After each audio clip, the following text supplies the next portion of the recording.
Bismillah. Assalamualaikum warahmatullahi wabarakatuh. Innal hamdalillah nahmaduhu wa nasta'inuhu wa nastaghfiruh wa na'udzu billahi ta'ala min shururi anfusina wa min sayyiati a'malina. Man yahdihillahu fala mudilla lahu wa man yudlil fala hadiya lahu. Wa ashhadu an la ilaha illallah wahdahu la syarika lah wa ashhadu anna Muhammadan abduhu wa rasuluh. Ya ayyuhalladzina amanu taqullaha haqqa tuqatih wa la tamutunna illa wa antum muslimun. Ya ayyuhan nasu taqu rabbakumul ladzi khalaqakum min nafsin wahidah wa khalaqa minha zawjaha وبث منهما رجالا كثيرا ونساء واتقوا الله الذي تساءلون به والأرحام إن الله كان عليكم رقيبا يا أيها الذين آمنوا اتقوا الله وقولوا قولا سديدا يصلح لكم أعمالكم ويغفر لكم ذنوبكم ومن يطع الله ورسوله فقد فاز فوزا عظيما أما بعد فإن أصدق الحديث كتاب الله وخير الهدي هدي محمد صلى الله عليه وسلم وشر الأمور محدثاتها وكل محدثة بدعة وكل بدعة ضلالة وكل ضلالة في النار. Ma'asyiral muslimin, ikhwani fillah, rahimani wa rahimakumullah. Alhamdulillah, segala puji bagi Allah Subhanahu wa taala yang karena limpahan nikmat dan taufiknya kita dipertemukan kembali oleh Allah di majelis ini untuk melanjutkan pembahasan kitab Taujihat Islamiyah li Islahil Mujtama' wal Fard, atau bimbingan-bimbingan Islam, arahan-arahan Islami dalam perbaikan atau untuk memperbaiki masyarakat kaum muslimin dan individu seorang muslim, oleh Syekh Muhammad bin Jamil Zainu rahimahullahu ta'ala. Kita pada malam hari ini sampai pada pembahasan min adabir rasuli wa tawadu'ihi sallallahu alaihi wasallam. Di antara adabnya Rasul sallallahu alaihi wasallam dan tawadhu'nya, ya kerendahan diri Rasul sallallahu alaihi wasallam. Kata beliau, kana arhaman nasi wa asyaddahum ikraman li ashabihi. Adalah Rasulullah sallallahu alaihi wasallam seorang yang menyayangi manusia, paling menyayangi, merahmati manusia, dan paling memuliakan sahabat-sahabatnya. Yuwassi'u alaihim idza dhaqal makan. Adalah Rasul sallallahu alaihi wasallam di antara adab beliau melapangkan untuk para sahabat apa-apa yang sempit bagi para sahabat, memberikan kelapangan kepada para sahabatnya. Yabda'u man laqiyahu bisalam. Beliau adalah seseorang yang memulai dulu salam ketika berjumpa dengan sahabat-sahabatnya. Wa idza safaha rajulan la yanzi'u yadahu min yadihi hatta yakuna ar-rajulu huwa alladhi yanzi'u yadahu. Dan di antara kebiasaan Nabi sallallahu alaihi wasallam apabila beliau berjabat tangan dengan seseorang, ya, dan Nabi sallallahu alaihi wasallam tidak berjabat tangan dengan wanita yang tidak halal baginya. Ini di antara adab Nabi sallallahu alaihi wasallam. Jadi jangan dipahami Nabi berjabat tangan di sini buat semua orang, enggak. Ya, buat wanita yang bukan mahram atau wanita yang tidak halal, maka Nabi tidak pernah berjabat tangan dengan mereka. Ini terbukti ketika baiat di Fathu Mekah. Ya, ketika baiat di Fathu Mekah, Nabi SAW diriwayatkan oleh para sahabat tidak menjabat tangan para wanita-wanita. Ya, membaiatnya, tapi Nabi tidak berjabat tangan dengan para wanita. Dan nggak boleh mengakali syariat. Iya, saya mengimani Kalau tidak boleh berjabat tangan dengan wanita. Tapi kan itu langsung kulit ketemu kulit. Kalau saya pakai sarung tangan. Ini tipikalnya orang-orang Yahudi. Suka ngakali syariat, ngakali hukum. Nggak boleh mancing di hari Sabtu, masang jala hari Jumat, diambil hari Ahad. Ya, maka nggak boleh niru orang-orang Yahudi yang suka mengakali syariat. Maka Nabi tidaklah menjabat tangan seseorang kecuali Nabi SAW tidak melepaskan tangan beliau dari tangan orang tersebut sehingga orang itu dulu yang melepaskan tangannya. Ya, ini diantara kesempurnaan adab. Meskipun sekali lagi yang disebutkan di sini bukan berarti kemudian seorang yang menyelisihinya berarti dia berdosa. Enggak. Ya, karena di sini adalah kesempurnaan adab. Ya, kesempurnaan adab. Terkadang ada adab-adab Nabi SAW yang sifatnya wajib, tapi ada juga yang sifatnya mustahab. Yang kalaupun seorang meninggalkannya bukan berarti dia dikatakan ahli bid'ah karena meninggalkan adab Nabi SAW. Enggak. Kemudian kana sallallahu alaihi wasallam aktsaran nasi tawadhu'an. Adalah Rasul sallallahu alaihi wasallam adalah seorang yang paling tawadhu. Ya, paling sering beliau tawadhu di antara semua manusia. Artinya merendahkan diri. Ya, merendahkan diri berarti tidak menyombongkan diri. Mensejajarkan diri beliau dengan manusia pada umumnya. Wa idan taha ila qaumin jalasa haitsu yantahi bihil majlis wa ya'muru bidzalik. Dan Nabi SAW ketika beliau duduk bersama suatu kaum di majelis, maka beliau tidak berdiri dari majelis itu sampai berakhirnya majelis itu. Ya, kecuali nanti disebutkan kalau mungkin beliau ada hajat. Nah, berarti majelis di sini bukan seperti majelis kita ya. Majelis yang banyak ghibahnya, majelis yang banyak namimahnya, majelis yang tidak ada faedahnya, cekakaan sana sini. Nah, kalau ini, kalau Anda tahu itu majelisnya modelnya seperti itu, apa? Ditunggu sampai selesai majelisnya? Enggak, ket awal wis minggato wis. Kalau majelis isinya adalah hal-hal yang diharamkan sama Allah Azza wa Jalla. Majelis ghibah, majelis namimah, majelis bahkan majelis yang kedoknya kayak seolah-olah ini membicarakan agama. Padahal tidak.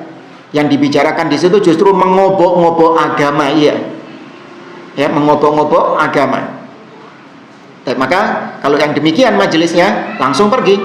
Allah mengatakan waqad nazzala 'alaikum fil kitabi an idza sami'tum ayatillahi yukfaru biha wa yustahza'u biha fala taq'udu ma'ahum hatta yakhudu fi haditsin ghairi. Dan telah diturunkan di dalam kitab bahwa apabila ayat-ayat Allah diperolok atau dikufuri ayat-ayat Allah, maka jangan kalian duduk bersama mereka. Tuh, jangan kalian bermajlis ada di majlis itu. Isinya memperolok ayat-ayat Allah atau istihza. Ya, bersendagurau, beristihza dengan ayat-ayat Allah Subhanahu wa taala. Maka jangan duduk di situ sampai mereka mengalihkan pembicaraan kepada pembicaraan yang lain. Kalau tidak, innakum idzan mithluhum. Kalau tidak, kalian sama seperti mereka. Oh, enggak Ustaz, anak enggak ikut-ikutan. Anak cuman mendengarkan toh. Tapi saya enggak ikutkan ngobrol di situ. Yang ngobrol ada ini fulan-fulan ini. Saya enggak ikut-ikutan di situ. Tapi kau ada enggak di majelis itu? Iya, ada di situ. Mau pergi enggak enak gitu. Enggak enak sama orang, bukannya enggak enak sama Allah. Sungkan sama orang, bukan sungkan sama Allah. Ya, maka sekali lagi kalau majelisnya seperti itu tinggalkan. Nah, adapun majelisnya Nabi adalah majelis ilmu. Majelis yang di dalamnya disebutkan ayat-ayat Allah, diingatkan tentang hari kiamat, diingatkan tentang akhirat. Maka majelis-majelis yang bermanfaat seperti ini, kalau memang tidak ada udzur, duduk di situ terus sampai selesainya majelis itu. Itu diantara kebiasaan Nabi Shallallahu Alaihi Wasallam. Wa yu'ti kulla julasaihi nasibahu wa la yahsabu jalisuhu anna ahadan akramu alaihi minhu. Dan kebiasaan Nabi, adabnya Nabi SAW, Nabi memberikan setiap hadirin yang duduk di majelis itu, Nabi berikan haknya. Sama, setara semua yang duduk di situ, setara semua mendapatkan hak yang sama dari Nabi SAW. Sehingga ada seseorang yang hadir di majelis itu, dia tidak merasa bahwa orang lain lebih diberikan hak daripada dirinya. Paham maksudnya jemaah? Jadi kalau duduk bersama Nabi itu, kalau duduk bersama orang lain, biasanya kita merasa, kok fulan itu lebih diperhatikan daripada saya ya? Kok fulan lebih dihormati daripada saya ya? Itu kalau kita duduk di majelis-majelis pada umumnya kadang ngerasa seperti itu. Apa istilahnya ya? Dikucilkan ya? Ya dikucilkan, nggak direken, dianaktirikan.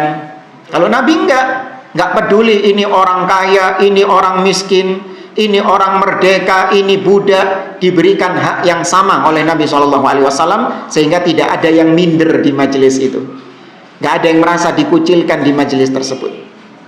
Maka demikian harusnya seorang dai, tidak membedakan antara orang yang satu dengan orang yang lain dari sisi strata sosialnya. Ya, karena kita dapati fenomena sebagian dai, ada yang lebih perhatian fokus kepada para agniya, orang-orang kaya, sehingga fuqara dianaktirikan sama dia. Dia lebih fokus kepada orang-orang kaya. Bikin kajian di hotel-hotel mewah, di hotel-hotel megah, ya, yang berbayar. Kalau mau duduk di majelisnya, bayar pendaftaran sekian juta. Ya, kalau nggak bayar, nggak bisa masuk. Naudzubillah. Ya, didapati fenomena-fenomena demikian. Lupa kalau dulu Nabi SAW pernah ditegur gara-gara masalah ini. Kasus apa itu? Naam, abasa wa tawalla. Nabi ditegur sama Allah gara-gara lebih fokus kepada orang-orang Quraisy, pembesar-pembesar Quraisy daripada siapa? Bukan Bilal, Abdullah bin Ummi Maktum. Ya, maka sejak itu Nabi SAW tidak membedakan antara yang satu dengan yang lain, semua mendapatkan hak yang sama. Wa idza jalasa ilaihi ahaduhum lam yakum hatta yaquma alladhi jalasa ilaihi illa an yasta'jilahu amrun fayasta'dhinuhu. Ini sama seperti tadi, kurang lebih. Nabi kalau duduk bersama seseorang, ya, maka tidaklah seseorang itu duduk bersama Nabi SAW, maka kecuali dia dapati Nabi tidak berdiri kecuali orang itu duluan yang berdiri. Kecuali kalau Nabi ada udzur, ada perkara yang dimana Nabi SAW harus segera meninggalkan majelis itu, maka Nabi minta izin di situ untuk meninggalkan majelisnya. Maka kalau tidak, Nabi tetap di majelis itu, sehingga orang lain yang pergi duluan meninggalkan Nabi SAW. Ya, tapi sekali lagi tadi, majelisnya bukan majelis ghibah, bukan majelis namimah. Karena sallallahu alaihi wasallam yakrahul qiyama lahu. Adalah Nabi sallallahu alaihi wasallam yang seseorang yang tidak suka orang lain berdiri untuknya. Ya, Nabi nggak suka dihormati dengan cara orang lain berdiri untuk menghormati beliau, nggak suka. An Anasin ibni Malik radhiyallahu anhu, dari Anas bin Malik radhiyallahu anhu, beliau mengatakan, lam yakun syakhsun ahabba ilaihim min Rasulillah sallallahu alaihi wasallam. Kata Anas bin Malik, tidak ada seorang pun yang lebih mencintai Rasul sallallahu alaihi wasallam daripada para sahabat. Para sahabat itu orang-orang yang paling cinta kepada Nabi sallallahu alaihi wasallam. Tidak ada orang yang lebih cinta kepada Nabi melebihi cintanya para sahabat kepada Nabi sallallahu alaihi wasallam. Jadi semua orang yang bukan sahabat ngakunya cinta kepada Nabi SAW, kita katakan cintamu kepada Nabi tidak lebih besar. Kalau memang jujur ya cintanya ya, cintamu kepada Nabi tidak lebih besar daripada cintanya para sahabat kepada Nabi SAW. Itu kalau jujur cintanya. Apa sih tanda cinta kepada Nabi itu? Ittiba. Ya, itu tandanya. Nah, karena para sahabat sangat cinta kepada Nabi SAW, maka kata beliau, kata Anas bin Malik, wa kanu idza ra'auhu lam yaqumu lahu lima ya'lamuna min karahiyatihi lidzalik. Dan para sahabat ketika melihat Nabi Shallallahu Alaihi Wasallam itu datang, tidak ada satupun di antara para sahabat yang berdiri untuk menghormati Nabi. Menghormati Nabi dengan cara berdiri menyambut Nabi Shallallahu Alaihi Wasallam tidak ada, karena para sahabat tahu Nabi nggak suka diperlakukan seperti itu. Ini di antara adabnya Nabi. Itu Nabi beneran ya. Apalagi zaman sekarang. Hah? Ya Nabi salam. Mana nabinya? Mana nabinya? Nggak kelihatan ya, tapi mendelik-mendelik gini orangnya katanya. Ada itu. Mendelik-mendelik kelihatan nabinya datang katanya. Naudzubillah.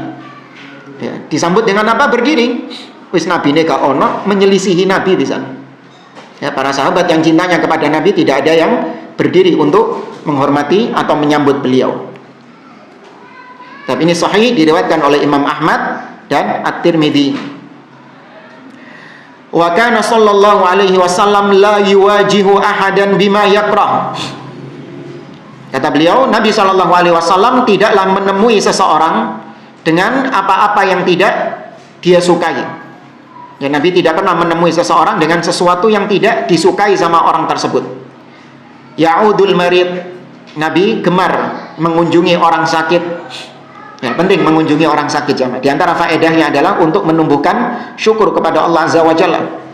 Antum dengan sering-sering menjenguk orang sakit, ya, sepanjang memang sakitnya bukan sakit yang membahayakan ya. Saking semangatnya membesuk orang sakit apa yang menular? Covid itu TBC. Ya, kena TBC dijenguk pisan sama dia. Kalau membahayakan jangan. Ya, kalau yang tidak membahayakan, sakit yang memang tidak membahayakan bagi yang menjenguk, maka sering-sering menjenguk orang sakit, ya, mendoakan kesembuhan untuknya, menguatkan tawakalnya, ya, menguatkan akidahnya. Karena dengan itu semakin menumbuhkan syukur kepada Allah. Kita melihat orang-orang sakit, maka kita bersyukur kepada Allah diberikan kesehatan. Ya. Wa yuhibbul masakin. Nabi SAW mencintai orang-orang miskin. Ya, bukan mencintai orang-orang kaya, tapi beliau lebih mencintai orang-orang miskin. Wa yujalisuhum. Nabi duduk bermajlis bersama orang-orang miskin. Ya, tidak minder, tidak merasa terhina, enggak. Nabi duduk bersama para budak, bersama Bilal bin Rabah, yang notabene Bilal bin Rabah ini dianggap aradhil, orang-orang rendahan di situ. Tuh, orang-orang Quraisy dahulu itu ya, saking nemennya mereka menghina para budak. Mereka nggak mau makan di tempat yang budak pernah makan di situ. Masih harus diumbah. Piring ya, piring ini pernah dimakan sama budak. Maka mereka nggak mau makan di tempat itu, karena mereka menganggap budak ini terhina. Orang-orang yang hina, nggak pantas saya makan di tempat yang budak pernah makan di situ. Demikian juga dengan duduk, saya nggak mau duduk di tempat yang budak pernah duduk di situ. Maka Nabi datang menyelisihi itu. Nabi makan bersama para sahabat-sahabat yang merupakan budak-budak itu tadi. Makan bareng bersama mereka, duduk bareng bersama mereka. Ati lapo. Ya, seakan-akan Nabi SAW mengatakan kepada mereka, mau apa? Aku datang untuk menyelisihi kalian. Kalian menghinakan orang-orang miskin, menghinakan budak, aku datang untuk menyelisihi itu. Aku memuliakan mereka dan menghormati mereka. Wa yashhad janaizahum. Nabi SAW juga menghadiri, menyaksikan jenazah. Artinya Nabi mendoakan jenazah mereka, mensolatkan jenazah mereka.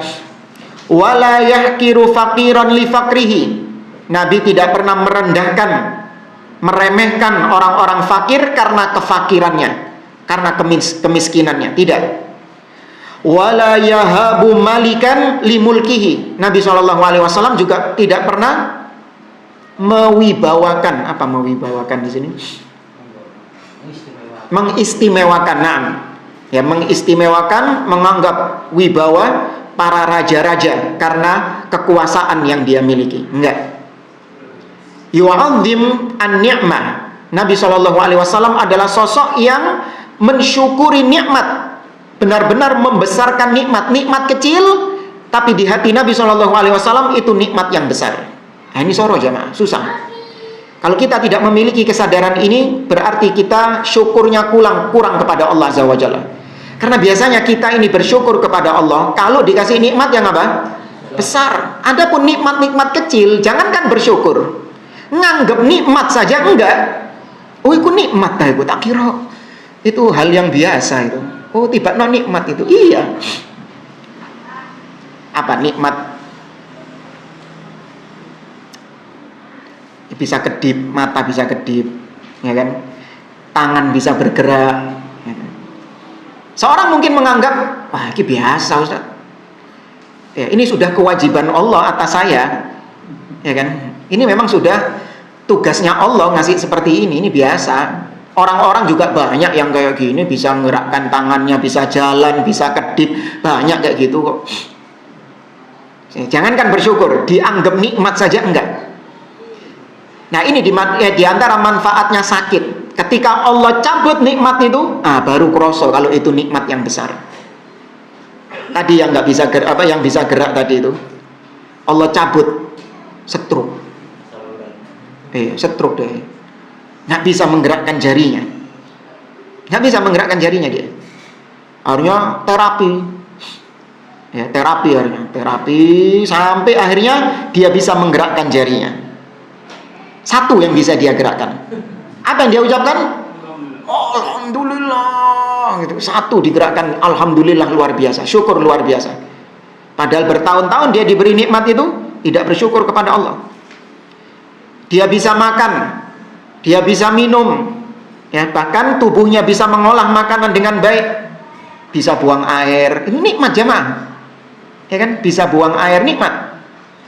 Ketika dicabut nikmat itu baru kerasa dia, ya, nggak bisa buang air selama berhari-hari. Tuh, ya, nikmat. Ya, ini pengalaman ya. Tapi lucu sih, nanti dianggap jorok lagi.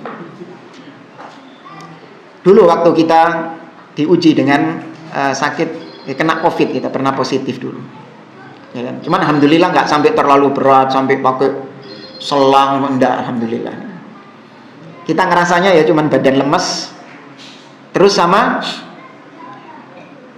ya penciuman nggak ada sama sekali, hilang sama sekali sudah. Dan itu berlangsung selama 2 minggu, 2 pekan, kayak gitu.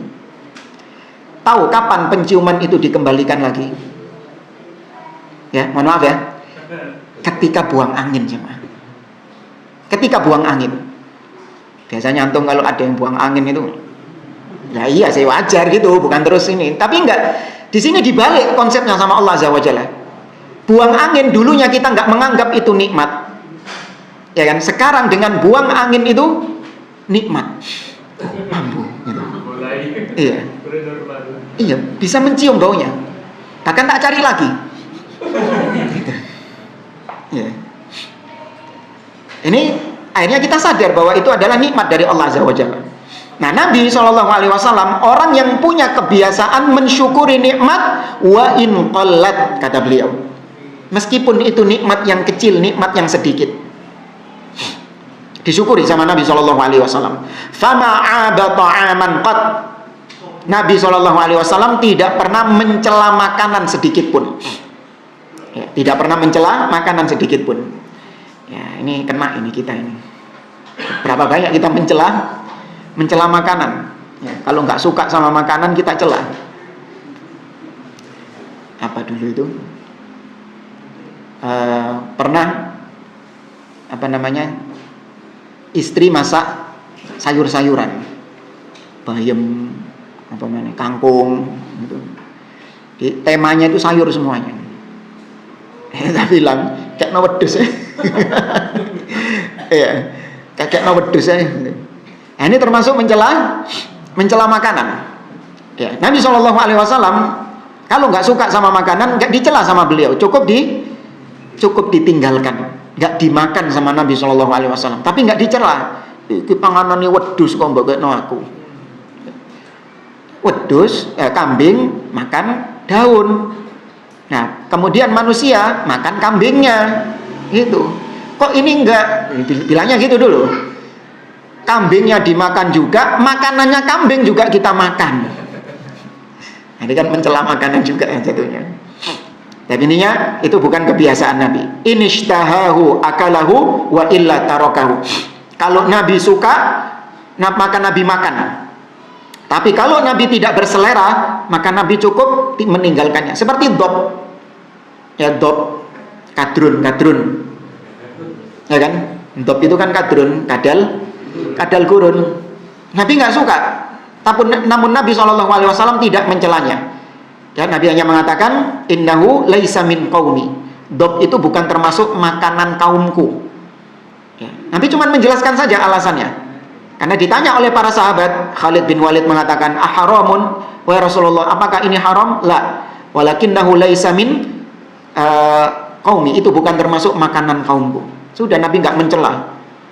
Ya, Nabi tidak mencela kadrun itu. Ya'kulu wa yashrab bi yamini. Di antara adab Nabi adalah makan dan minum dengan tangan kanannya. Ba'da an yusammiyallaha fi awwalihi. Tentu setelah Nabi SAW mengucapkan tasmiyah. Apa tasmiyah? Bismillah. Tok. Tidak pakai tok. Ya, bismillah. Ini sebagaimana Nabi memerintahkan seorang bocah, ya ghulam sammillah. Wahai bocah, ucapkan nama Allah. Maksudnya ucapkan bismillah, sebutlah nama Allah. Wa kul bi yaminik, dan makanlah dengan tangan kananmu. Wa kul mimma yalik, makanlah makanan yang lebih dekat dulu. Ya, makan yang lebih dekat dulu. Wa yahmaduhu fi akhirih. Kemudian Nabi memuji Allah setelah selesai makan. Ya, alhamdulillah setelah selesai makan, atau alhamdulillahilladzi at'amani hada wa razaqanihi min ghairi haulin minni wala quwwah. Ya, segala puji bagi Allah yang telah memberikan aku makanan ini dan telah memberikan aku rizki ini tanpa ada upaya dan kekuatan dariku. Artinya menunjukkan bahwa makanan yang kita makan, minuman yang kita minum itu murni dari Allah. Ya, bukan karena usaha kita, bukan karena jerih payah kita, enggak. Usaha kita cuma apa? Sebab. Ya, usaha kita cuma sebab, bukan penentu. Ya, bukan penentu. Yang menentukan kita dapat makan dan minum siapa? Allah Subhanahu wa taala. Ya, maka doa tadi mengandung akidah bahwasanya segala sesuatu nikmat yang ada pada kita, wa ma bikum min ni'matin fa minallah. Nikmat apapun yang kalian peroleh itu dari Allah. Ya, jangan ada di benak kita, di pikiran kita, keyakinan kita bahwa semua kenikmatan yang kita dapatkan itu dari jerih payah kita. Di sini kita membantah statement yang banyak beredar, usaha tidak mengkhianati hasil. Ini batil. Ya, ini batil. Hasil tidak mengkhianati usaha. Ya, apa sih? Hasil tidak mengkhianati usaha. Betul kan? Usaha tidak mengkhianati hasil. Betul. Iya. Artinya hasil itu sesuai dengan usaha.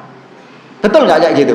Enggak. Berapa banyak orang-orang yang berusaha juga nggak berhasil. Itu menunjukkan bahwasanya rizki, hasil murni dari Allah Azza wa Jalla.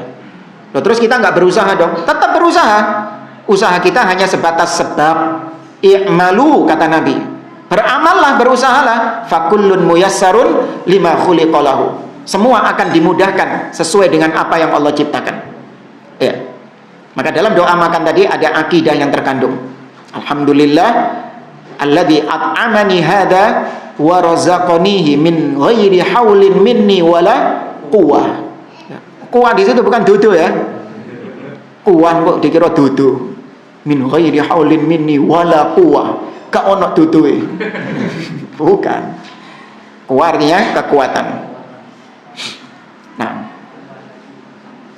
Yuhibbut tib. Nabi SAW suka wewangian. Ya, di antara kebiasaan Nabi SAW, beliau suka wewangian dengan parfum atau dengan apapun, pokoknya hal-hal yang wangi. Nabi SAW menyukainya. Wa yakrah al-khaba'ith, Dan Nabi membenci ya perkara-perkara yang buruk, entah itu bau-bauan atau yang bisa memudaratkan tubuh, memudaratkan kesehatan. Nabi membencinya.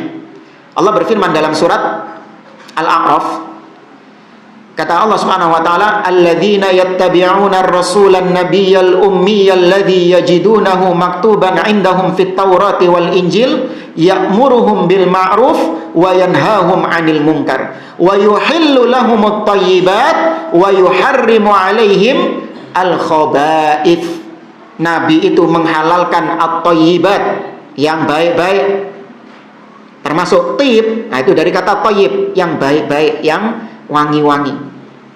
Wal khaba'ith, dan mengharamkan yang buruk-buruk, yang jelek-jelek, yang enggak enak ya, aromanya enggak enak. Nabi tidak menyukainya. Kalbasol ya, apa? Bawang ya. Kemudian wathaum ya, sama bawang juga, bawang putih, bawang merah, bawang bombay, bawang pre, apa mana? Ya situlah pokoknya yang menyebabkan bau mulut nggak enak, atau bahkan menyebabkan ya bau-bau yang nggak sedap. Nah, bahkan Nabi SAW melarang orang-orang yang memakan bawang untuk mendekati sholat atau mendekati masjid ya, karena baunya itu akan mengganggu orang yang ada di sekitarnya. Itu bau bawang, apalagi bau rokok. Apalagi bau rokok sudah nggak enak, bawa penyakit lagi. Bawang saja, orang yang mencium bau bawang nggak enak, dia nggak senang baunya. Tapi apakah itu membawa penyakit bagi dirinya? Apa? Penghirup bawang pasif, gitu? Nggak ada efek penyakit. Tapi kalau rokok sudah baunya nggak enak, yang menghirupnya kena penyakit tuh. Kedolimannya dua berarti, memberikan bau yang tidak sedap, juga memberikan penyakit di dalamnya, mudarat di dalamnya.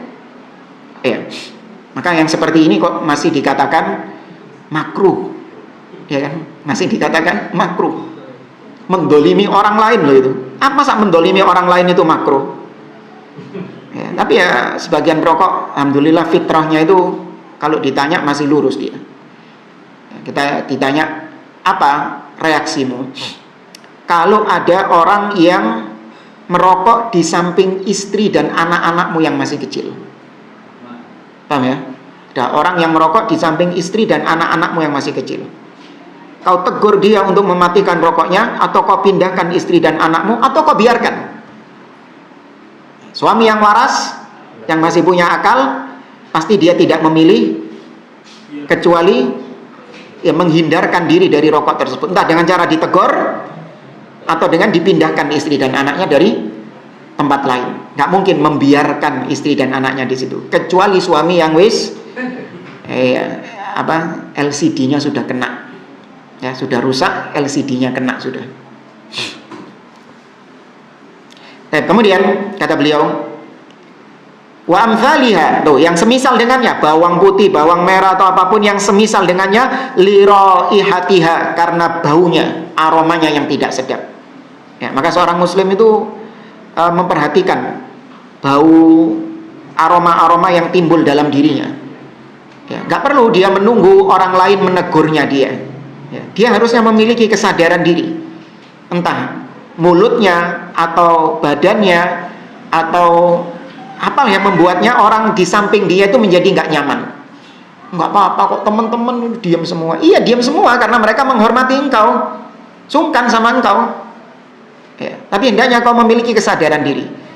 Ya, atau tanya kepada orang lain, nggak masalah. Ya, afwan, kau selama ini duduk sama aku, apa yang kau rasakan?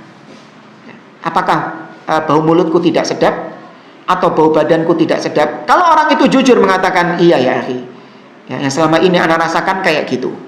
Oh ya sudah, jazakallah khair. Jangan tersinggung. Justru kita ucapkan terima kasih sama dia, jazakallah khair. Kenapa? Saya mau mengamalkan adabnya Nabi SAW, bahwa Nabi SAW itu sangat menjaga aroma dalam dirinya. Beliau tidak suka bebauan-bebauan yang tidak sedap, nggak suka beliau. Maka saya ingin menerapkan sunnah ini, orang lain nyaman sama saya. Ya, orang yang ada di samping saya tidak terganggu dengan saya. Ya, maka masing-masing harus memiliki kesadaran demikian. Ya, minimal tanya sama istri lah. Ya, minimal tanya sama istri. Kalau sama istri kan enak, insya Allah privacy terjaga. Ya, privacy terjaga. Hajja Rasulullah sallallahu alaihi wasallam faqala. Nabi sallallahu alaihi wasallam pernah berhaji. Kemudian Nabi mengatakan, Allahumma hadhihi hajjatun la riya'a fiha wala sum'ah. Ya Allah, sesungguhnya haji ini tidak ada riya di dalamnya dan juga tidak ada sum'ah. Ya, tidak ada riya, tidak ada sum'ah. Menunjukkan bahwasanya Nabi SAW ketika haji murni karena Allah Subhanahu wa taala, tidak ingin untuk mendapatkan pujian dari manusia atau supaya manusia memuji-muji dirinya. Enggak, Nabi SAW ikhlas karena Allah Subhanahu wa taala. Wa kana sallallahu alaihi wasallam la yatamayyazu ala ashabihi fi malbas aw majlis yadkhulul a'rabi fayaqulu ayyukum Muhammad. Kata beliau, Nabi tidak pernah membedakan pakaian di antara para sahabat-sahabatnya. Maka di sini diharamkannya pakaian syuhrah, yaitu seorang tampil beda dengan orang-orang yang umum di sekitarnya. Ya, tampil beda dia. Itu bukan pakaian kaumnya, tapi dia memakai seperti itu agar menjadi pusat perhatian, membedakan diri dengan orang lain dari pakaiannya itu. Ya, pakaian wali. Ya, Bang. Ya, ikat kepalanya itu tebel ya, sampai abot. Ikat kepalanya tebel. Terus pakai surban, bawa tongkat, ya, bawa tasbih, ya, untuk membedakan diri dengan orang-orang awam pada umumnya. Kenapa? Oh, ini wali. Ya, kenapa? Ketok pakaiannya gitu. Nggak ada ciri khas pakaian khusus ke wali gak ono. Bahkan pakaian khusus Nabi juga nggak ada. Nabi pakaiannya gimana? Sama seperti para sahabatnya. Tidak dibedakan dengan pakaian-pakaian tertentu. Nggak ada. Pakaiannya Nabi juga pakaiannya sahabat. Sama. Itu diantara bentuk tawaduknya Nabi SAW. Ustaz, tapi kalau di Saudi sana syekh-syekhnya pakai ini, pakai apa? Syemah, pakai imamah, terus pakai bis itu yang apa? Ada emasnya itu apa? Ya, itu pakai pakaian itu. Bukankah itu syuhrah? Maka dia jawab, enggak. Umumnya memang masyarakat Saudi pakai gitu biasa. Ya. Kayak antum sekarang pakai gamis, pakai peci. Mungkin kalau pakai seperti ini di daerah-daerah pedesaan, di mana? Ya, dusun-dusun, pedalaman-pedalaman, antum pakai pakaian seperti ini, iya, aneh. Ya. Terus gimana? Antum cocokkan sama pakaian sekitar. Sepanjang memang pakaian sekitar itu tidak menyelisihi syariat. Ya. Pakaian sekitar gimana, Ustaz? Orang-orang sekitar pakainya celana pendek. Ojo. Jangan. Orang-orang sekitar, masyarakat sekitar pakaiannya itu suka pakai kaos kutang. Ya, kemana-mana pakai kutangan, pakai celana pendekan. Ngikut kayak gitu? Jangan. Kalau menyelisih syariat, jangan.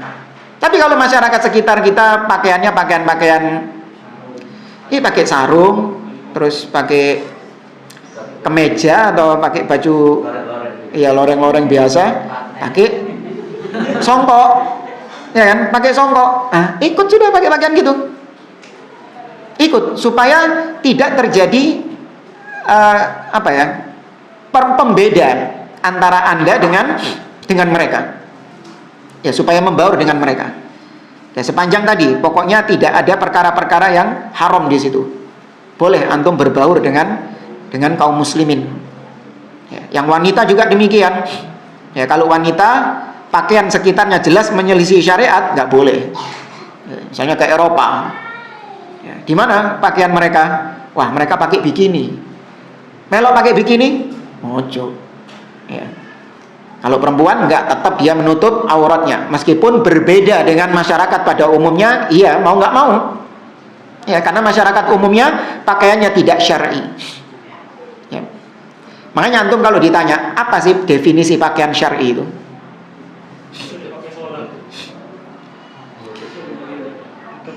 Ya, menutup aurat, tidak tasyabuh dengan orang-orang kafir, tidak tasyabuh dengan lawan jenis, tidak syuhra, tidak beda dengan orang lain, ya, tidak isbal kalau laki-laki. Sudah itu pakaian Islami kalau dikatakan. Pakaian Islami itu pakaian syar'i demikian. Adapun pakai gamis seperti ini bukan kemudian dijadikan official pakaian Islam. Artinya yang pakai ini sudah pasti Islam. Enggak, jamaah. Ya. Ana pernah ke Bethlehem. Tahu Bethlehem? Apa biasanya kalau Bethlehem? Palestina sana. Sana itu banyak orang Nasraninya karena memang diyakini oleh mereka situ tempat kelahirannya Yesus, tempat kelahirannya Yesus di situ. Banyak orang-orang Nasrani. Ya apa pakaiannya? Ya segini, pakai gamis gini. Iya. Jadi nggak ada ceritanya pakaian khas Islam, nggak ada. Tidak ada pakaian khas Islam, nggak ada. Yang ada adalah pakaian syar'i dengan syarat-syarat tadi itu. Kalau sekarang ini pakaian khasnya Salafi, pakai Pakistan misalnya. Pakaian Pakistan di India sana juga dipakai sama orang-orang Hindu. Orang-orang Hindu sehari-hari pakai kayak gitu juga. Terus Salafi gitu. Hah? Gara-gara pakai pakaian kayak gitu. Enggak. Ya, jadi ceritanya nggak ada pakaian yang kalau orang pakai itu sudah pasti Islam. Orang pakai itu sudah pasti wali, nggak ada. Yang ada pakaian atau dandanan yang syar'i, tidak menyelisihi syariat. Ya. Nah, orang ketika sudah pakai pakaian yang syar'i seperti itu, baru kemudian orang mengatakan dia Islam. Ya. Kita pernah ke Tembok Ratapan. Tahu sendiri Tembok Ratapan tempatnya orang-orang Yahudi di situ. Ketika itu kita nggak pakai pakaian gini, nggak. Kita pakai pakaian kemeja biasa, pakai celana panjang biasa. Sudah nggak pakai peci di situ. Ketemu sama orang Yahudi, ngobrol. Nggak pakai saya memperkenalkan kalau saya Muslim, dia tahu kalau saya Muslim. Saya tanya dari apanya? Nah, dari jenggot. Padahal pakaian saya pakaian biasa, nggak pakai gamis, pakai kemeja biasa, celana panjang biasa, pakai sepatu. Tuh, kayak turis. Ya memang turis memang. Memang turis. Nggak pakai kopiah gini, nggak. Rambut biasa. Tahu dia kalau saya Muslim dari jenggot. Orang-orang Yahudi kan berjenggot, lain jenggotnya. Ya. Kalau jenggot mereka itu ya harus nyambung semua, nggak boleh dicukur sama sekali. Sini ini kumisnya, ya kan. Terus yang di atas telinga itu nggak boleh dicukur sama sekali. Ketika dia tahu bahwa kumis saya tipiskan, di situ dia sadar kalau saya ini Muslim. Ya, itu pakaian syar'i yang membedakan antara dia dengan orang-orang kafir. Tapi kalau official pakaian resmi kaum muslimin apa? Nggak ada. Ya, pakaian resmi kaum muslimin nggak ada. Adanya pakaian syar'i. Paham ya maksud saya? Ya. Dan kemudian yadkhul al-a'rabi fayaqulu ayyukum Muhammad uhibbu ahabbul libas.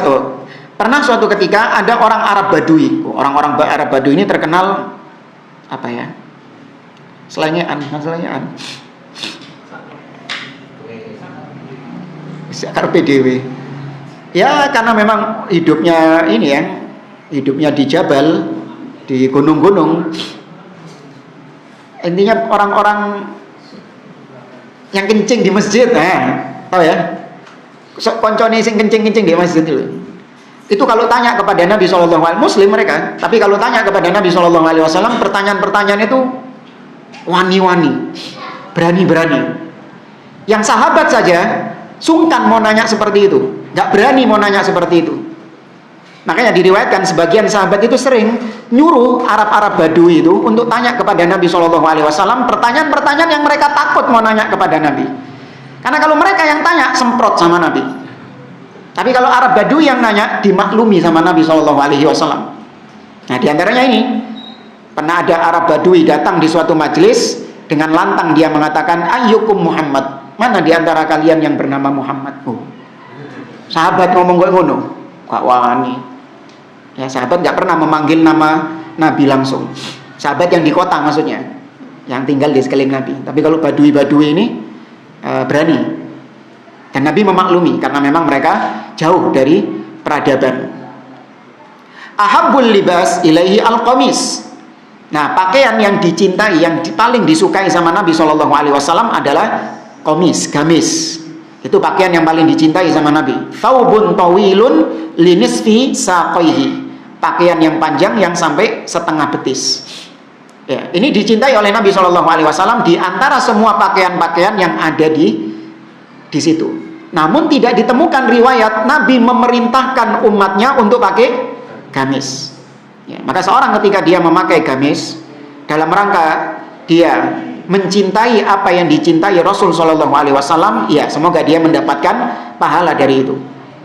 Namun kalau seorang tidak pakai gamis, kemudian lantas dikatakan dia tidak mencintai Rasul, ini nggak bisa. Karena ini kebiasaan Nabi yang sifatnya bukan perintah dari Nabi SAW. Ya. La yusrifu fi ma'kalin aw malbas. Nabi tidak pernah berlebih-lebihan dalam makan dan juga tidak berlebih-lebihan dalam berpakaian. Ya, artinya tidak berlebih-lebihan dalam makan. Ya, Nabi makan secukupnya. Ya, ini perlu untuk kita ketika diundang prasmanan misalnya, ya kan? Jangan aji mumpung jamaah. Mentang-mentang gratis, semua diambil. Nggak dilihat mana yang suka, mana yang nggak suka, nggak ngurus. Pokok diaman no disik. Ya, yang penting diamankan dulu. Itu dicupuk sampai menggunung piringnya. Kurang, tambah piring mana? Ya kan? Ketika dimakan, oh ini ternyata nggak suka saya ini. Oh ini nggak suka ternyata. Banyak yang nggak dia suka ternyata. Kemana terus? Buang. Ambil yang memang kau tahu, kau suka di situ. Ya, sukanya ayam, ambil ayam sudah. Ya kan, cukupnya porsi, kita kan tahu porsi kita sehari-hari seberapa kan. Ya sudah, cukup di porsinya itu. Memang porsi sehari-hari. Dan jangan disamakan antara kita dengan orang lain. Ngelihat kita porsinya segini, orang lain porsinya besar, sudah dikatakan rakus. Oh, belum tentu. Ya bisa jadi memang porsinya dia segitu. Ya, dia sehari-hari memang kebutuhan energinya segitu. Sudah. Yang penting kan dia ngabisin makanannya. Ya, jadi masalah di sini berlebih-lebihan sampai buang makanan itu. Ini nggak boleh. Ya. Atau dalam berpakaian misalnya, berlebih-lebihan dalam berpakaian. Apa ya? Orang-orang yang terlalu banyak aksesoris. Ya kan, jam tangan kanan kiri, misalnya. Atau apa lagi? Ya isbal atau apa? Ada lihat orang-orang yang aksesorisnya macam-macam. Ya, ada rantainya, terus pakai gelang, macam-macam. Yang perempuan juga gitu, ya aksesorisnya juga macam-macam. Atau apa? Pernak-pernik, renda-renda di mana? Di jilbabnya atau di, ya, enggak, sudah polos saja. Yalbas al-qalansuwa. Beliau mengenakan peci. Oh ya, yang tadi diantara syuhro tadi yang kita dapati dari masyayikh Syekh Sulaiman Ar-Ruhaili hafizahullah ta'ala, memang nggak ngelihat sendiri ya, cuman dikasih tahu sama kawan-kawan. Ketika beliau dulu sering ke Lombok ya, beliau sering ke Lombok, daurah di sana berapa hari. Ketika beliau berada di sana, beliau berbusana seperti busana orang-orang muslim pada umumnya. Yaitu beliau cuma pakai gamis putih sama peci putih tok. Nggak pakai imamah, nggak pakai jubah yang hitam tadi, enggak. Ya, itu teman-teman cerita kayak gitu. Ketika diajak jalan kemana, ke kota Lombok gitu, beliau pakaiannya kayak gitu sudah. Nggak pakai pakaian-pakaian yang seperti biasa beliau pakai ketika mengajar, enggak. Kecuali kalau lagi daurah, iya Beliau pakai itu imamahnya karena untuk menghormati majelis ilmu. Beliau memakai pakaian yang terbagus karena untuk menghormati majelis ilmu. Tapi ketika beliau berjalan, kata kawan-kawan, enggak, beliau pakai pakaian yang biasa. Sehingga orang-orang Lombok melihatnya, alah paling Arab Lombok. Ya, paling Arab, orang-orang Arab gitu aja. Padahal nggak tahu kalau beliau ini adalah seorang ulama besar. Ya. Nabi SAW memakai peci. Wal imamah, Nabi juga pakai imamah. Wa khataman, beliau juga pakai cincin min fiddah, tapi dari perak. Fi khinsirihi al-aiman, Nabi pakai cincin di kelingking kanannya.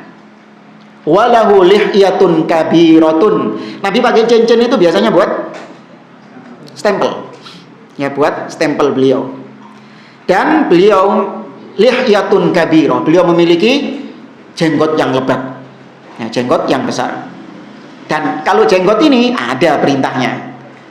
Ya, makanya kenapa kok kita ini Nabi itu kan rambutnya sebahu, ya, jenggotnya tebal. Kenapa kok yang kita praktekkan hanya jenggotnya tebal, tapi rambutnya kok enggak? Beda. Kalau rambut sunnah jibiliyah, yaitu sunnah yang sifatnya Nabi SAW memang demikian penciptaan Nabi SAW seperti itu. Nabi tidak pernah memerintahkan hal tersebut. Ya, Nabi tidak memerintahkan hal tersebut. Jadi ada perbuatan Nabi atau bentuk fisiknya Nabi yang di situ Nabi SAW ya cuman sebatas demikian Nabi penciptaannya, tidak menjadi bagian dari syariat. Kayak misalnya Nabi SAW pernah sholat di tempat ini. Nah, apakah kemudian spot itu menjadi punya keutamaan karena pernah disolati Nabi SAW? Tidak juga. Buktinya apa? Gua Hira. Ya, Gua Hira, spot yang di sana Nabi SAW banyak menghabiskan waktu sebelum Nabi diangkat menjadi Rasul. Tapi tidak pernah diriwayatkan para sahabat naik ke Gua Hira kemudian sholat berdoa di situ, nggak pernah. Nah, ini menunjukkan bahwa sunnah Nabi ada yang sifatnya ya memang demikian adatnya, demikian kebiasaan Nabi SAW, ya sebatas itu dok. Ya, tidak kemudian akhirnya menjadi hukum syar'i. Beda sama jenggot. Kalau jenggot ada perintahnya dari Nabi. Nabi mengatakan wafirul liha, ya biarkanlah jenggot kalian. A'ful liha, ya, ya pokoknya dibiarkan, bukan ditumbuhkan dengan paksa, bukan. Yang pakai obat, ya, pakai apa misalnya. Nah, ini nggak benar juga. Ini takalluf, membebani diri dengan sesuatu yang tidak dibebankan oleh syariat. Sudah biarkan, kalau tumbuhnya satu helai ya sudah satu helai. Lebih baik daripada yang lebat namun ya, sombong misalnya, ya, dengan jenggotnya itu kemudian dia merasa kayak ulama misalnya. Enggak, ya, sudah masing-masing mengamalkan apa yang Allah ciptakan atas dirinya. Jamaah rahimani wa rahimakumullah, insyaallah pada pertemuan berikutnya kita masuk pembahasan dakwatur Rasul wa jihaduhu sallallahu alaihi wasallam. Bagaimana dakwahnya Rasul sallallahu alaihi wasallam dan jihadnya Rasulullah sallallahu alaihi wasallam. Kalau ada yang mau ditanyakan, tafadhol.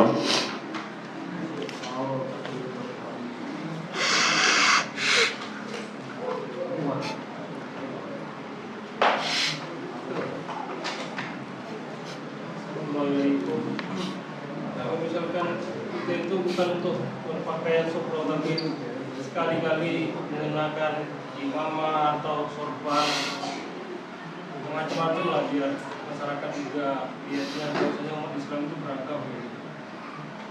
Tetap di situ ada unsur kesombongan, ada unsur pingin jadi pusat perhatian, paham ya? Ada unsur dia pingin jadi pusat perhatian sehingga dilihat sama orang-orang banyak, kemudian timbul, iya, pakaian itu mempengaruhi jamaah. Seorang ketika berpakaian seperti tadi, pakai imamah, padahal dia bukan orang yang layak pakai pakaian seperti itu, maka lagaknya iya juga seperti itu dia. Wah, ki bodoh kabeh ki wong-wong sak minat ini. Muncul seperti itu. Ya. Sama seperti anak kecil kalau dikasih pakaian-pakaian, suruh pakai sabuk hitam, pakai pakaian karate sabuk hitam, lak ditendangi kabeh wong-wong. Wah, tendangi. Pakai baju apa Spiderman, nah pencilaan dia. Ya, makanya kenapa dilarang pakai pakaian yang syuhra? Karena tadi pasti sedikit banyak timbul ujub. Ya timbul, wah dideloki ambek wong-wong. Akhirnya gede ndase. Oh iya.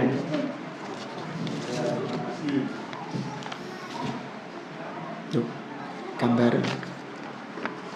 Ya maka sebaiknya tetap jangan. Ya, kecuali kalau antum lagi di Saudi, lagi umroh, antum pakai imamah, biasa orang-orang nggak ada yang ngelihat antum. Ya, antum pakai jubah, pakai imamah, ya kan, kemudian jalan di Masjidil Haram, jalan di Masjid Nabawi, jadi pusat perhatian. Blas gak didelok. Ya, justru ketika antum pakai enggak, kalau pakai sarung ya enggak ya. Enggak pakai sarung umum sih. Enggak, pakai ini orang apa? Batik. Pakai batik. Pakai batik terus apa? Sewek.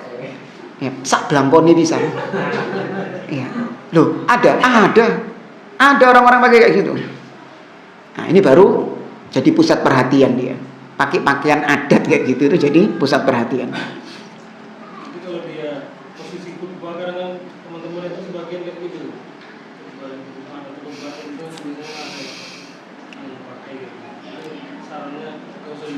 Loh, kalau misalnya memang itu menjadi hal yang lumrah ya, kayak gamis ini dulu. Gamis ini dulu tahun berapa sih? Dulu orang pakai gamis itu lumrah nggak? Nggak lumrah. Zaman-zaman kita ini, masih kita ini dulu. Dulu waktu kecil orang pakai gamisan ini jarang. Iya. Kecuali kalau benar-benar lagi ada event, mau nikahan atau mau ke pesta, mau ke mana? Sholat Id. Nah, itu baru ada yang pakai gamis. Tapi kalau sholat 5 waktu sehari-hari, nah, ada anak kecil dulu nggak ada. Nggak tahu kalau di daerah antum ya. Ini diampel padahal ini nggak ada kayak gitu. Baru beberapa tahun belakangan sudah mulai umum seorang pakai gamis umum. Ya. Kalau di Arab sana, memang pakaian mereka setiap hari gamis. Nonton bola lu pakai gamis. Tahu antum? Lihat bal-balan lu pakai gamis. Supporter bola itu. Iya, apa? Yar al-ghanam apa? Gembalakan kambing. Ini gembalakan kambing pakai gamis. Ya memang pakaian mereka itu biasa. Di dalam riwayat disebutkan rambut Nabi sebahu. Lalu jika di zaman ini rambut gondrong identik kurang gondrongnya sak piro sih. Kalau gondrongnya sampai bawah ya metal ini berarti. Orang gondrong sebahu gini misalnya. Masa langsung identik gak baik? Enggak biasa ya. Kayak antum gini nih. Nah, langsung ini. Enggak baik. Hah? Enggak baik. Biasa sih. Biasa. Kecuali kalau gondrongnya sampai bahu kayak orang-orang rocker gitu. Atau kayak menyerupai wanita gitu baru. Kenapa? Yang diikat. Ya, atau memang rambutnya sebahu tapi keribu. Nah, ini sebaiknya jangan ya. Nggak bisa sebahu Ustaz. Terus dia apa? Keribu soalnya saya. Ya wis. Ya, wallahu a'lam. Yang lain? Ada 2 pertanyaan Ustaz. Yang pertama, menggunakan visa selain yang ditetapkan sama pemerintah Saudi untuk perjalanan haji, selain visa furoda sama visa haji, seperti visa turis, Asia, mujamalah atau yang lainnya, apakah hajinya sah? Jika biasa, apakah syarat visa itu juga termasuk rukun haji? Yang kedua, mengenai badal, badal haji, badal umroh, insya Allah kita sudah paham. Namun apakah boleh setiap amal yang kita lakukan, sedekah atau apapun, kita berikan hadiahnya untuk orang yang meninggal dunia, di antaranya orang tua? Iya. Berkaitan dengan visa haji atau furoda, ini termasuk diantara bagian akidah. Disebutkan oleh para ulama wal hajju wal jihadu baqin ma'a waliyil amril muslimin. Dalam kitab-kitab akidah disebutkan berjihad, berhaji bersama pemimpin kaum muslimin. Ya, artinya ketentuan jihad, ketentuan haji itu yang menentukan siapa? Waliul amr, pemimpin. Ketika pemimpin mempersyaratkan bahwasanya jihad, haji harus dengan visa haji atau visa furoda misalnya, maka wajib mengikuti ketentuan itu. Adapun kalau melanggarnya, wallahu alam, hajinya tetap sah, namun dia terkena dosa menyelisihi hal tersebut. Sama pelanggarannya seperti seorang yang berangkat haji, wanita yang berangkat haji atau umrah tanpa mahram. Ya, sah umrahnya, sah hajinya, tapi tetap dia mendapatkan dosa karena berangkat tanpa mahram. Ya, itu yang ana lihat dari beberapa fatwa ulama yang ana temui. Ya, maka sebaiknya enggak kita beribadah itu bukan dengan semangat, tapi harus dengan ilmu. Kalau memang belum mendapatkan visa yang resmi, maka ya sudah, berarti la yukallifullahu nafsan illa wus'aha. Memang belum waktunya, jangan kemudian cari jalan pintas. Ya, cari jalan pintas dengan apa? Ngakali tadi, pakai visa ya, tur atau visa kerja, ya kan? Nah, di situ pasti ada unsur dusta itu. Ya, pasti ada unsur dusta ketika bertemu dengan petugas-petugas di pencegatan checkpoint itu, pasti di situ ada unsur-unsur kedustaan. Bagaimana caranya supaya dia bisa lolos? Ya, atau kalau dulu ihram di mikot, kemudian naik bis tidak pakai baju ihram, tetap pakai baju bebas. Supaya apa? Nanti masuk kota Mekah diizinkan sama petugas karena pakai baju bebas, nggak ketahuan. Ya, baru nanti sudah sampai di Mekah ganti baju ihram. Tuh, dusta bukan? Dusta. Nggak boleh. Ya, apa ibadah pada Allah kok dikotori sama unsur-unsur kedustaan ini? Tawaf di pelataran Ka'bah nggak boleh kecuali yang pakai ihram buat laki-laki. Adapun tawaf sunnah harus di atas lantai 2 dan seterusnya. Ditipu petugasnya. Ya kan? Dia mau tawaf sunnah tapi pengen di pelataran Ka'bah pakai apa? Pakai ihram. Padahal dia nggak sedang umroh. Dia nggak sedang umroh, tapi pakai ihramnya. Untuk apa? Mengelabui petugas. Ini ibadah macam apa kok pakai dusta-dustaan gitu? Nggak boleh. Ya, yang jujur. Kemudian kalau berkaitan dengan badal, apakah bisa dikiaskan dengan ibadah-ibadah yang lain? Maka enggak. Ya, hanya khusus badal saja. Adapun apakah nyampe pahalanya kepada orang tua kalau ibadah-ibadah yang lain? Iya, kita nggak usah khawatir. Semua usaha kita dalam beribadah, orang tua juga kena pahalanya. Kata Nabi SAW, Inna auladakum min kasbikum. Sesungguhnya anak-anak kalian itu juga dari hasil usaha kalian. Apa yang dikerjakan oleh anak kalian dari amal-amal soleh, kalian para orang tua otomatis sudah mendapatkannya. Antum nggak pakai meniatkan ini dihadiahkan untuk orang tua, nggak usah. Tapi sepanjang orang tuanya mengupayakan. Iya, orang tuanya mengupayakan. Tapi kalau orang tuanya nggak mengupayakan, malah menghalang-halangi anaknya, nah ini nggak dapat apa-apa orang tuanya. Orang tuanya nggak punya ilmu, nggak bisa mengajarkan agama kepada anaknya. Toyib, kan orang tua yang membiayaimu untuk sekolah, membiayaimu untuk pendidikan. Orang tua yang mengupayakan pendidikan kepadamu itu juga mendapatkan amalan yang kau kerjakan. Ya, wa auladakum min kasbikum. Anak-anak kalian itu dari hasil usaha kalian juga. Ya. Berarti kalau haji sama umroh tadi tidak berniat untuk dibadalkan, juga nyampe ke pahalanya. Loh, beda. Kalau pahala sekedar pahalanya tok dapat. Tapi kan ini dalam rangka untuk menutupi kewajiban hajinya. Ya, dalam rangka untuk menutupi kewajiban hajinya. Karena dia nggak mampu melaksanakan ibadah haji, maka dibadalkan. Ya. Tapi kalau yang kita bicarakan tadi pahalanya tok. Ya, pahala yang kita dapat dari sholat, baca Quran, berzikir, ya sedekah, semua apa yang kita kerjakan orang tua juga dapat. Ya, wallahu a'lam. Ya. Orang sholat nih ini tanding ini boleh apa enggak? Enggak boleh. Ada larangan dari Nabi SAW melipat baju ketika sholat. Ya sama juga semestinya, harusnya nggak perlu dilipat.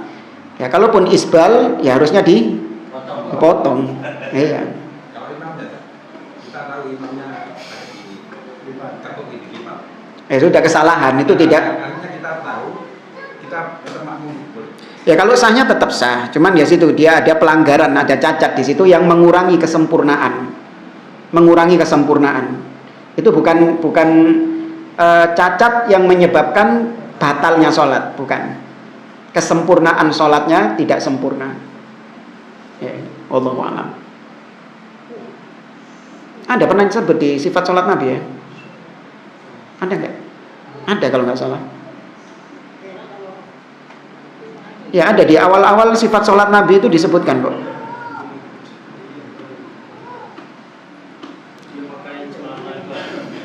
Yang celana.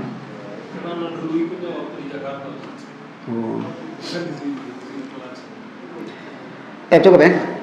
Saya kira ini wallahu taala alam. Subhanakallahumma wa bihamdik asyhadu an la ilaha illa anta astaghfiruka wa atubu ilaik. Assalamualaikum warahmatullahi wabarakatuh.